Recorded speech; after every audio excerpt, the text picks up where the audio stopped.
केंद्रीय आवासन एवं शहरी विकास मंत्री तोखन साहू शुक्रवार को भारतीय रेड क्रॉस सोसाइटी द्वारा आयोजित जन औषधि सप्ताह के समापन समारोह में बतौर मुख्य अतिथि शामिल हुए। कार्यक्रम की अध्यक्षता महापौर पूजा विधानी ने की। इस मौके पर केंद्रीय राज्य मंत्री तोखन साहू ने कहा कि 25,000 तक जन औषधि केंद्र और खोले जाएंगे, जिससे आम जन को कम से कम दाम में उच्च गुणवत्ता की दवाइयां मिल सके। जिनकी आर्थिक स्थिति अच्छी नहीं है, उनके लिए जन औषधि केंद्र वरदान साबित हुआ है। कार्यक्रम में अतिथियों द्वारा जन औषधि केंद्र का अवलोकन किया गया और उपलब्ध दवाइयां के बारे में जानकारी प्राप्त की। इसके साथ ही जन औषधि के नोडल अधिकारी को निर्देश दिए कि यथासंभव जन औषधि की सभी दवाएं सभी जन औषधि केंद्रों में उपलब्ध कराई जाए। इस अवसर पर सचिव red cross doctor Pramod Tiwari ने स्वागत उद्बोधन तथा जन औषधि केंद्र की संक्षिप्त जानकारी प्रस्तुत की। मुख्य अतिथि की आसंदी से केंद्रीय राज्य मंत्री तोखन साहू ने सरकार की इस दिशा में उपलब्धियों की जानकारी दी। उन्होंने प्रधानमंत्री की इस योजना को देश की सबसे बड़ी योजना बताया। इस अवसर पर बड़ी संख्या में जन औषधि केंद्रों से दवाई खरीदी करने वाले ग्राहक भी उपस्थित थे, जिन्होंने अपने अनुभव साझा किए। सभी ने प्रधानमंत्री को धन्यवाद दिया कि उनकी इस योजना से उन्हें सस्ती और उत्तम दवाइयां भी मिली और उनके पैसे भी कम खर्च हुए। महापौर विधानी ने इस अवसर पर सभी को बधाई दी एवं आम जन से अपील की कि अधिक से अधिक संख्या में लोग जन औषधि से दवाई खरीदें। उन्होंने बताया कि उनके घर में काम करने वाली बाई, जिसको बाजार में दवाइयाँ 6,000 रुपए की मिल रही थी, वही सब दवाइयाँ जन औषधि में सिर्फ 350 रुपए में मिल गई। पुनीत चर्चा के लिए हम सब लोग यहाँ पर उपस्थित हुए हैं। जन औषधि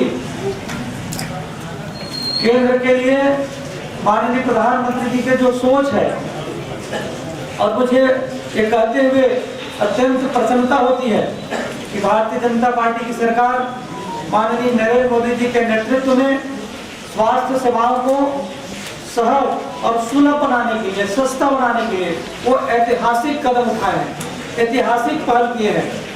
हम सब इस बात को भी जानते हैं कि स्वस्थ रहना ही समाज के लिए अति आवश्यक है।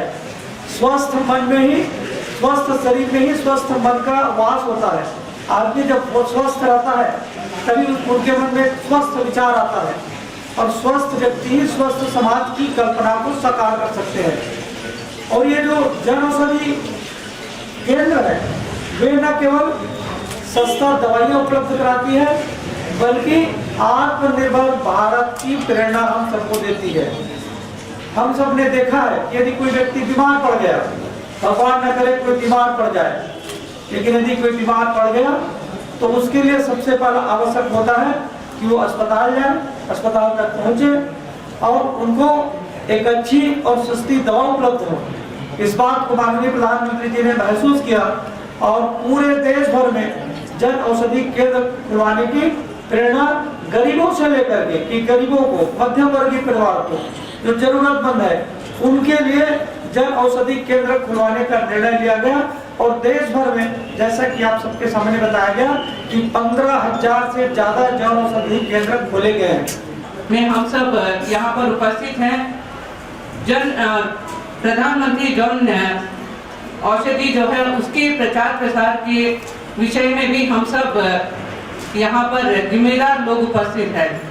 निश्चित रूप से ये जेनेटिक दवाइयाँ जो है सिर्फ गरीबों के लिए नहीं है, ये सब हम यहाँ पर जिम्मेदार लोग हैं, तो हम सब भी इसको हम अपने घरों में या फिर अपने जो घर के काम करने वाले उनको भी ये दवाई हम जब लेके देते हैं या फिर उनको जब हम मदद करते हैं, तो इन दवाइयों का जब हम लेना प्रारंभ करेंगे तो निश्चित रूप से गरीब तबके लोग अपने गरीबी से या पैसे कमी से इस्तेमाल करने के लिए नहीं, सभी हम लोग को भी ये दवाई इस्तेमाल करना चाहिए। Civil surgeon doctor Anil Gupta ने जन औषधि दवाइयों की उपलब्धता के बारे में एवं गुणवत्ता के विषय में जानकारी दी।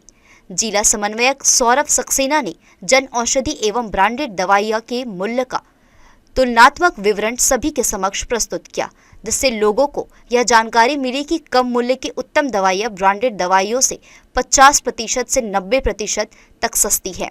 कार्यक्रम के अंत में भारतीय रेड क्रॉस सोसाइटी प्रबंध समिति के कोषाध्यक्ष अमरजीत सिंह दुआ ने सभी अतिथियों एवं उपस्थित आम जन के प्रति आभार व्यक्त किया। जी न्यूज़ के लिए कैमरामैन मनीष पाल के साथ प्रियंका सिंह की रिपोर्ट।